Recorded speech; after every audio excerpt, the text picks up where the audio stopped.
Hi, this is Shamrandi from Providence Life Design. Today I'm going to talk to you about how to choose color for your home and the many faces of the color white. I'll start with white. White is a full spectrum color and it is easily influenced by everything around it.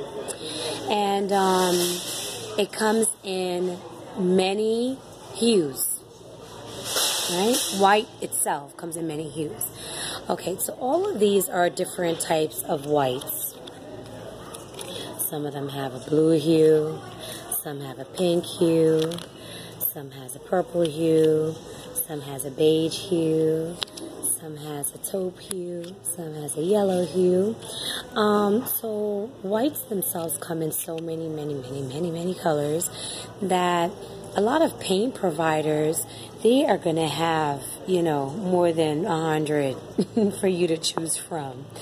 I'm personally like a Benjamin Moore fan. Benjamin Moore doesn't give me a check, but, I prefer them over like Sherwin-Williams and, whatever else, right? PP&G, whatever these different paint makers are. And when you're choosing a white paint, you should, as with any paint, right? So that's what I'm talking about white and then talking about paint altogether, is that whenever you're choosing paint for your home, if this is your home that you're going to live in, if you plan on living there for 2 years and you know you're going to do some painting, please take your time and swatch your color out. I know some of the hardware stores, they sell a small container and it's more than enough for you to paint a 12-inch square. I recommend that you choose among, give yourself a minimum of 4, right? On the small end. On the small end, give yourself a minimum of 4 and swatch your paint out. When you swatch it out, make sure you putting this much of it, a little bit more than this, right? And you want to make sure that you're like setting them about 5-6 inches apart.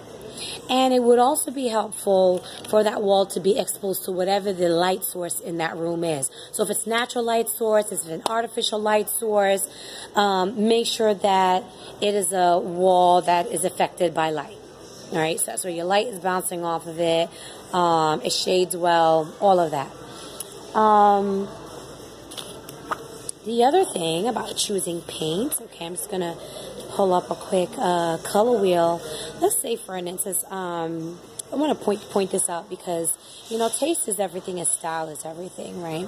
And what happens is that some people, they love a color, like say purple is their favorite color. They don't consider that there might be a tasteful shade of purple. No, don't go and put purple on the wall, okay? Don't go and put the color of the flower on the wall. Don't do that, all right? Find the color that you like, and then you take a couple of steps up. Take a couple of steps lighter. Go a couple of steps higher and choose something that has, more white full spectrum coming through. Nothing that's too color saturated. I think that was a design trend in certain parts of the country, in the Midwest, on the West Coast, where they were doing these heavy saturations of warm colors and pinks and salmons and, taupes and just, all of these things, right? And now it's like, after a while, that starts to bother you, right? That's how design isn't given an opportunity to become timeless, because you've time stamped it. So pastels are always amazing, right? Pastels were in fashion in the Victorian era. It was in fashion during the Art Deco era. It's in fashion now in 2019, right? So pastels will never fail you. Pastels will never fail you. Quote me on that. So, you decide on what your color is that you really, really love. You enjoy it. You like to, have blooms where it's included in the blooms. And then, figure out, see what it is to swatch it out at a lighter color and definitely choose it, okay? So, I hope I was able to help you swatch out your paint. Put it up on your wall. look at it, enjoy, live with it. If you're a coffee drinker, you know, look at it before you go to bed, and then look at it again in the morning before your coffee, and then look at it again after your coffee. Same thing with tile. Same thing with grout. Okay, that's something I didn't even think about including in this video, but I'm going to mention it now.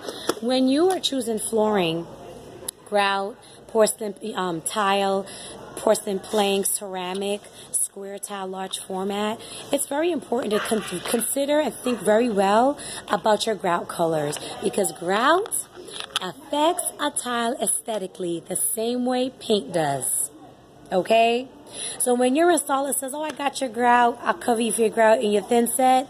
No, you go and pick, if you're going to let him do whatever he wants to do under your tile, that's your business.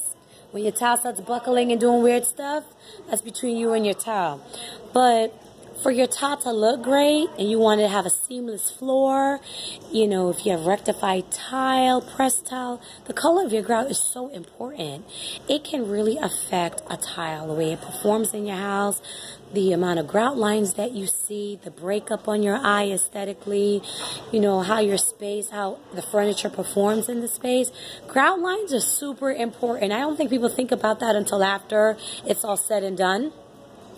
And then they're living with the hot mess, you know. So I'm here to kind of like help you like not live with a hot mess and just, you know, be happy with what it is that you have going on, right? So, I hope I was able to help you. We talked about white being a full spectrum color. We talked about choosing paint. And we also quickly touched upon grout and how important it is. Stay blessed. This is Shamrondi from Providence Life Design. And I'm so happy to announce I have successfully done a virtual consult. So feel free if you need to get your place virtually, you know, done. It's better prices than if I come in person or from in another state. So feel free to reach out to me. I hope you have a great one. Take care. Bye-bye.